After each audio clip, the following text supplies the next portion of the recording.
Hello guys, welcome back to our channel Mallika soul in Australia. So ఈరోజు అయితే నేను బ్రెడ్తో ఒక రెసిపీ అయితే చేస్తున్నాను. ఇదైతే చిన్న పిల్లల నుంచి పెద్దవాళ్ళ వరకు చాలా బాగా నచ్చుతుంది అండ్ టేస్టీ కూడా ఉంటుంది. సో ఇదైతే చాలా ఈజీ అనమాట. సో అదే బ్రెడ్ శాండ్విచ్ అయితే చేస్తున్నాను. సో దానికోసం అయితే ఒక 2 ఆనియన్ తీసుకున్నాను, స్మాల్ సైజు, అండ్ 1 టమాటో తీసుకున్నాను, అండ్ బటరు, ఇది అన్సాల్టెడ్ బటర్ అనమాట, అండ్ కొంచెం ఆరిగానో లీవ్స్. అవి ఉంటే కొంచెం ఫ్లేవర్ అయితే బాగుంటుంది, లేకపోయినా ఓకే పర్లేదు. అండ్ దీనిలో మెయిన్ ఇంగ్రీడియంట్ అయితే చీజ్ అయితే మనకి మెయిన్గా కావాలి, దానివల్ల ఎక్కువ టేస్ట్ వస్తుంది ఇప్పుడు. సో ఇంతవరకు అయితే కావాలి. చాలా సింపుల్, మీరు అసలుకి ఈవెన్ కిడ్స్ కూడా అది ఈ వీడియో చూసి చేసుకోవచ్చు, అంత చాలా సింపుల్ అనమాట. సో దీనికోసం అయితే శాండ్విచ్ బ్రెడ్ అని తీసుకోవచ్చు, నార్మల్ ఏది ఉన్నా కానీ తీసుకోవచ్చు, మనకి ఏది అవైలబుల్ ఉంటే అది తీసుకోండి. ఇప్పుడు ఇది ఎలా చేయాలైతే నేను చూపిస్తాను. ఇంకొక బౌల్ తీసుకొని మనం ఇంకా తీసుకున్నాం కదా 2 ఆనియన్స్, దాన్ని బాగా చాలా సన్నగా కట్ చేసుకోండి. అండ్ టమాటో కూడా సన్నగా కట్ చేసుకొని దానిలో మిక్స్ చేసుకోండి. అండ్ మనకి ఇంట్లో అవైలబుల్గా పుదీనా, కొత్తిమీర ఉంటే వేసుకోవచ్చు, లేకపోయినా ఏం పర్లేదు. సో ఇంకా ఇవి వేసుకున్నాక దానిలో కొంచెం సాల్ట్, మరి ఎక్కువ వేసుకోవద్దు. సాల్ట్ తర్వాత కొంచెం ఇది కారం వేసుకొని, కారం ఎక్కువ వేయద్దు ఎందుకంటే మనకి మళ్ళీ ఫ్లేవర్ అనేది చేంజ్ అయిపోతుంది, జస్ట్ లైట్గా వేసుకోండి. దాని బదులు మీకు మీ దగ్గర చిల్లీ ఫ్లేక్స్ ఉంటే వేసుకోవచ్చు. సో ఇంకా ఉప్పు, కారం అండ్ ఆరిగానో లీవ్స్ కొంచెం వేసుకోవాలి. ఏదైనా మీరు మరి ఎక్కువ టూ మచ్ చేశారంటే ఇంకా ఆ ఫ్లేవర్ హైలైట్ అయిపోతుంది. సో ఏదైనా మీడియంగా వేసుకోండి సరిపడేటట్టు. ఇప్పుడైతే మొత్తం మిక్స్ చేసేసుకోండి ఒకసారి. కొంచెం కింద నుంచి పైకి బాగా మిక్స్ చేయండి, ఎందుకంటే మనం ఈ స్పైసెస్ వేసాం కదా, అది మొత్తం ఈ టమాటో ఆనియన్ మొత్తానికి అది పట్టాలి. సో ఆ విధంగా మిక్స్ చేసుకోండి. సో దాని తర్వాత నేను బటర్ అయితే కొంచెం మెల్ట్ చేసి తీసుకున్నాను.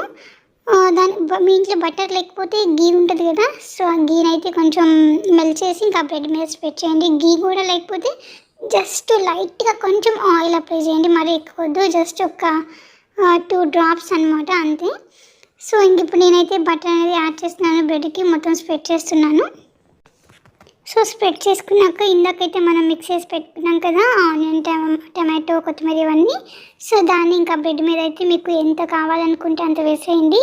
అండ్ వన్ మోర్ థింగ్, మీ దగ్గర గార్లిక్ ఉంటే దాన్ని కొంచెం క్రష్ చేసి వేసేయండి. నా దగ్గర లేదు కాబట్టి వేయట్లేదు, ఉంటే కనుక మీరు కొంచెం క్రష్ చేసి అయితే వేయండి, ఎక్కువ వేయదు, కొంచెం లైట్గా. అండ్ చీజ్ ఇంకా పైన వేస్తున్నాను.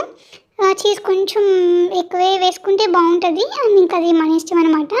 సో ఇప్పుడు ఒకటైతే అయిపోయింది, నేను అదేవిధంగా ఇంకా సెకండ్ వన్ కూడా చేస్తున్నాను. ఫస్ట్ మీరు మొత్తం ఇట్లా స్ప్రెడ్ చేసి రెడీగా పెట్టుకోండి, తర్వాత ప్యాన్ ఆన్ చేసుకోండి, అప్పుడైతే ఈజీగా ఉంటుంది మీకు కుక్ చేసుకోవడానికి కూడా. సో మొత్తం 2 అయితే ఇంకా రెడీ చేసి పెట్టుకున్నాను. ఆనియన్ అనేది గుర్తుంచుకొని చాలా సన్నగా కట్ చేయాలి, ఎందుకంటే మనం ప్యాన్ మీద కుక్ చేసేటప్పుడు మనం ఎక్కువసేపు ఉంచాం కదా, జస్ట్ ఒక 2-3 మినిట్సే కదా. ఆ 2-3 మినిట్స్లో మనకి ఆనియన్ అనేది సన్నగా కట్ చేసి బాగా కుక్ అయిపోతుంది అని చెప్పాను. సో ఇప్పుడైతే ప్యాన్ రెడీ చేసుకోండి, ఇంకా హీట్ చేసేసుకోండి. మరి ఎక్కువ ఓవర్ హీట్ చేయొద్దు, మీడియంగా హీట్ చేసుకోండి. ఓవర్ హీట్ చేస్తే బ్రెడ్ అనేది బాగా పైన మాడిపోతుంది, లోపల మాత్రం కొంచెం పచ్చిగా అంతే ఉంటుంది. సో నార్మల్గా హీట్ చేసుకోండి. ఇప్పుడు కొంచెం బటర్ అయితే అప్లై చేశాను, ఇంకా బటర్ అప్లై చేశాక ఇంకా బ్రెడ్ అనేది నేను టోస్ట్ చేసుకుంటున్నాను. చెప్పాను కదా, ఫ్లేమ్ అనేది చాలా మీడియంలో, సిమ్లోనే ఉండాలి ఫ్లేమ్ అనేది. ఆనియన్ అనేది చాలా సన్నగా ఉండాలి, సో అప్పుడే మనకు కుక్ అవుతూ ఉంటుంది. సో కొంచెం టైం పడుతుంది కుక్ చేసుకోవడానికి, బట్ పేషెన్స్గా కుక్ చేయండి, టేస్ట్ అయితే చాలా బాగుంటుంది. సో 2 సైడ్స్ అయితే ఇంకా అలాగే కుక్ చేస్తుండండి. హై ఫ్లేమ్ అస్సలు పెట్టొద్దు, హై ఫ్లేమ్ పెట్టారంటే లోపల మీకు ఆనియన్, టమాటో అనేది. అండ్ నేను కొంచెం పైన కూడా ఊరికట్లా బటర్ అయితే యాడ్ చేస్తున్నాను. సో 1 సైడ్ మనకి రోస్ట్ అయ్యాక దాన్ని ఇంకా అదర్ సైడ్ ఫ్లిప్ చేయండి. ఫ్లిప్ చేసేటప్పుడు చాలా కేర్ఫుల్, చీజ్ అనేది కింద పడకుండా స్లోగా దాన్ని అదర్వైజ్ టోస్ట్ చేయండి. సో ఇంకా టోస్ట్ చేయాక ఇంకా దాన్ని తీసేసి ఇంకా మీకు ఎన్ని కావాలో అని అయితే టోస్ట్ చేసుకోండి. అండ్ కేర్ఫుల్ తీసేటప్పుడు, ఫ్లిప్ చేసేటప్పుడు అయితే చాలా కేర్ఫుల్గా. చూసారు కదా, లోపల అయితే చీజ్ అయితే బాగా కుక్ అయిపోయింది. అండ్ నేనైతే ఇంకా వేరేది కూడా సెకండ్ వన్ కూడా కుక్ చేసుకుంటున్నాను. చీజ్ కొంచెం బయటకు వస్తాను లోపలికి అన్నాను ఫింగర్తో. సో ఈ శాండ్విచ్ సెకండ్ వన్ కూడా రెడీ అయిపోయింది. ఇప్పుడు మనం తీసేసుకొని ప్లేట్లో వేసేసుకోండి. మీకు ఇంకా ఏ సైజ్ కావాలంటే ఆ సైజులో, మిడిల్లో కావాలంటే మిడిల్లో, ఆరెంజ్ క్రాస్ కావాలంటే క్రాస్లో కట్ చేసుకోండి. నేనైతే క్రాస్లో కట్ చేసుకున్నాను, బాగుంటుంది అని. సో ఇంకా లోపల మీకు చూపిస్తాను ఎంత బాగా చీజ్ అనేది మెల్ట్ అయిందో. చూసారు కదా లోపల ఎలా బాగా మెల్ట్ అయిందో. So please like share subscribe if you like it.